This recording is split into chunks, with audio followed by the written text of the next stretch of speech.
yours, waiting on the sexy flow. Come get it all, are you gonna make me yours? Waiting on the sexy flow. I'm trying not to think about पसंद की करवा देना, और जब 4 माह बाद तुम्हारे यहाँ बच्चे की पैदाइश हो जाए तो इसको साथ लेकर आ जाना, तब हम हुरैन की शादी रेहान से कर देंगे। मैं भी अम्मी अब्बू की वफ़ात के बाद बेहद दिल गिरफ्तार रहने लगी थी।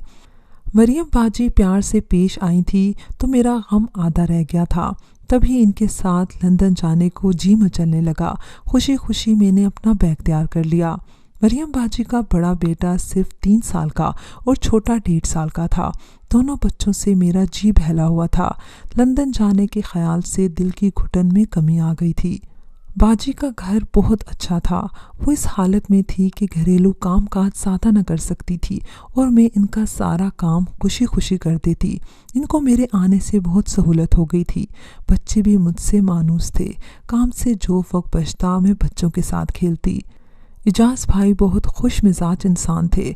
ऑफिस टाइम ख़त्म होते ही वो सीधे घर आ जाते। लगता था अपनी बीवी और बच्चों से इनको बहुत प्यार है। बाजी के लिए खूबसूरत तोहफे लाते, कभी कभी मेरे लिए भी कुछ ले आते। तब बाजी खुश होकर मुझे वो तोहफे देती। मेरे मियाँ कितने अच्छे हैं, तुम्हारा भी बेहद ख्याल रखते हैं। इस पर इजाज़ भाई बीवी को जवाब देते, हम तो आपकी खुशी में खुश हैं। यहाँ आकर मैं जितनी खुश थी मुझसे ज़्यादा बाजी खुश थी। बार बार गले लगाती थी कि परदेस में किसी अपने का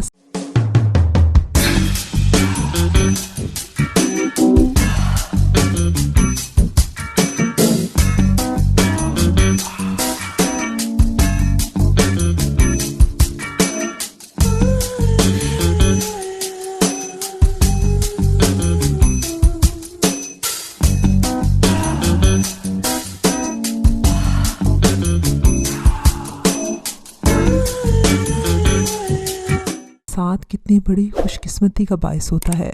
शुरू में हम सब इकट्ठे सैर को जाते। 1 माह बाद बाजी ने जवाब दे दिया। बोली, तुम लोग चले जाया करो, मुझसे नहीं जाया जाता, थकन हो जाती है। अब ये मामूल हो गया कि मैं और बाजी के दोनों बच्चे इजाज़ भाई के साथ रोज़ शाम को सैर को जाते और मरियम बाजी घर पर आराम करती।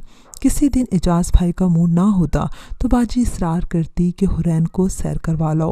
बेचारी मेरी खातिर कितनी दूर आई है। मेरी तो अब हालत ऐसी है कि मुझसे ज़्यादा चला भी नहीं जाता। ऐसा ना हो पाकिस्तान जाकर हुरैन ये कहे कि हमने इसे घुमाया फिराया ही नहीं। एक रोज़ दोनों बच्चों को बुखार था। भाई मुझे इसरार कर कर अकेले ही ले गए।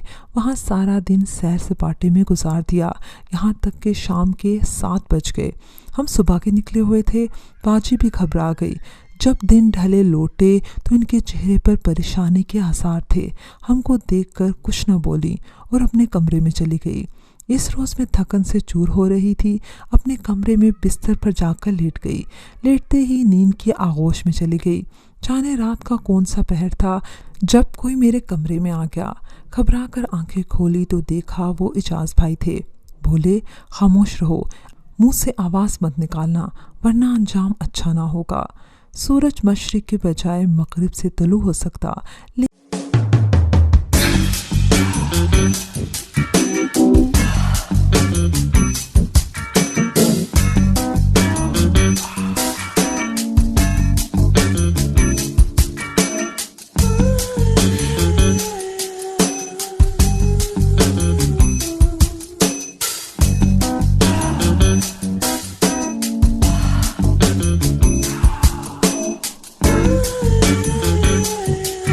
लेकिन इजाज़ भाई के बारे में ऐसा मैं सोच भी नहीं सकती थी।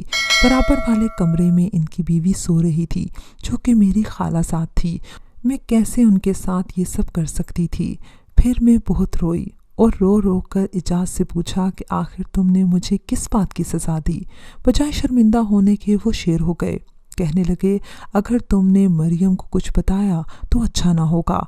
इसे तो मैं खड़े खड़े तलाक दे दूंगा और तुमको मैं लंदन की जेल में डलवा दूंगा। ये मेरे दाएं हाथ का खेल है।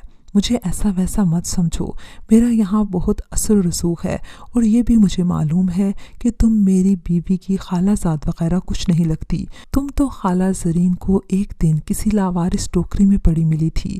یہ بات صرف مجھے ہی نہیں خاندان بھر کو معلوم ہے، اس لیے زیادہ اکڑ مت دکھاؤ۔ اجاز کا یہ روپ دیکھ کر میں دم بخود رہ گئی۔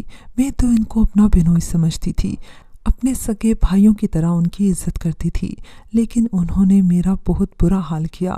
سوچنے لگی کیا دنیا میں ایسا بھی ہوتا ہے؟ کیا واقعی میں زرین امی اور رحیم ابو کی بیٹی نہیں، اور انہوں نے مجھے محض پالا تھا، یا یہ شخص مجھ کو خام خواہ جھوٹ بول کر بلیک میل کر رہا ہے؟